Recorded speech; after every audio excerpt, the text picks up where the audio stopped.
He's able to look beyond my past mistakes and mishaps. And I'm glad he's willing to give us a new start. He says, give him one more year. Text remind me I can no longer beat myself up over what could have been. I've got to understand that I can confess it and move into my God-given potential. The vine dresser says, all you got to do is give him another year. And here it is, the vine dresser says, if you give him another year, what I'm going to do is I'm going to pay special attention to this unfruitful fig tree. Sound like the Lord to me? He doesn't give up on us when we're in our mess, but he comes down and works with us and gives us some special attention. They ought to tell you Jesus came down and to hang on a cross to a reject society. He came for the prostitutes and the pimps. Came for the tax collectors and the thieves. And I want you to know that God will invest special attention in the unfruitful trees. I kept reading the text, and the text says that he will begin to dig around it. In other words, he will begin to nurture and remove some stuff that's taken the life out of the tree. He says, I will put some dung around you. This really messed me up because when I did the research, dung is nothing but manure. And I want you to know that manure doesn't have a pleasant smell. The vine dresser said that he would begin to dig and put dung around the tree. In other words, he will begin to take his hands and saturate the tree with some dung, with some manure that had a stitch to it, and he would take the manure and put it around the holes around the tree. And I don't know how you feel about it, but manure don't smell too good. But manure is good fertilizer. So the stuff in our lives, you ought to tell your neighbor, don't miss this. You ought to tell your neighbor, say, neighbor, I'm getting ready to speak prophetically to you, because the stuff in your life that does not smell good to you is helping you to grow. You ought to slap your neighbor and tell him, I know he's right.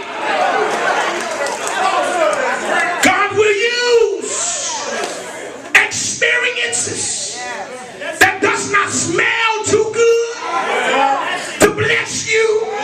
Isn't it amazing how the stink is not to destroy you, but to develop you? And here it is. I know it don't smell good. I know you've been through an horrific incident, but I want you to know it wasn't there to take you out. It was there to bring you in.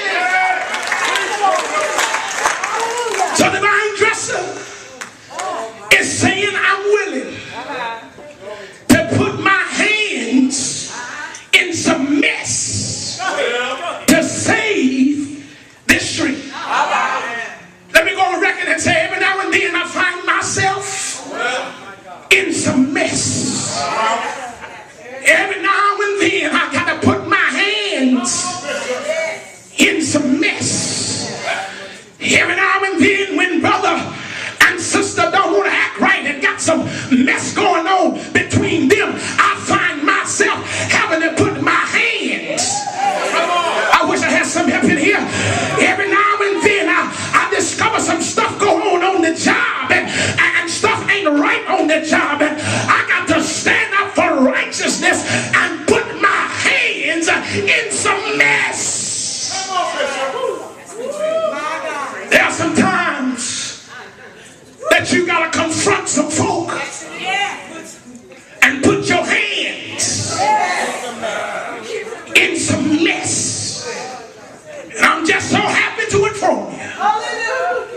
over 2,000 years ago, Jesus got into some mess to save all of us. He came into mess that we created and worked through the mess to make us what he wanted us to be. And God will use some bad situations. God will use some trials and tribulations. God will use some headaches and heartaches. God will use some persecution and opposition to make us into what we ought to be.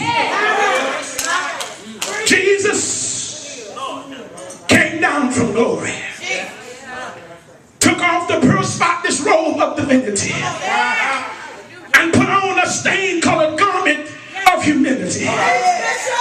Lived in our messed up world, became involved with messed up people, handled messed up situations, and took all the mess to the cross to save us from our sins. And I'm glad today that God is willing to get down and dirty to save some unfruitful trees like you and me.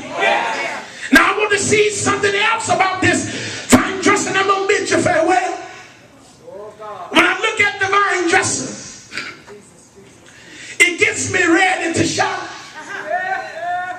You must understand, in the practice of those days, the vine dresser of the vineyard was paid from the fruits that the vines produce.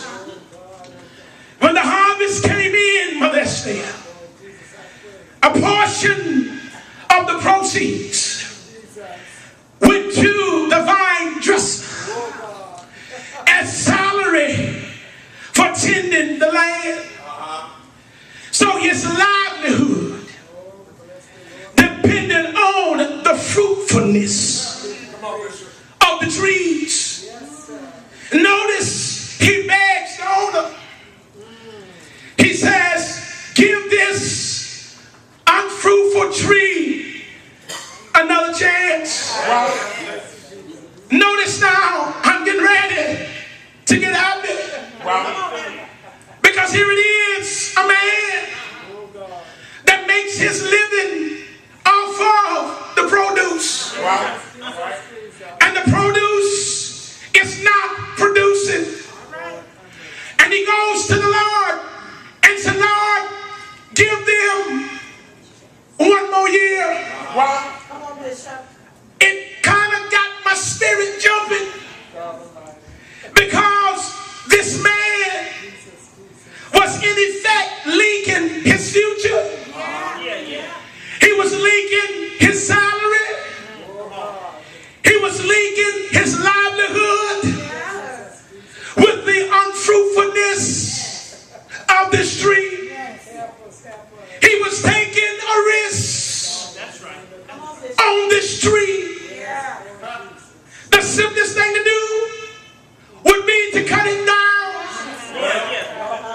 plant something else that will guarantee some fruit. But my soul is getting happy because he goes to the Lord and says, give it one more chance. He says, I care enough for this tree that I'm willing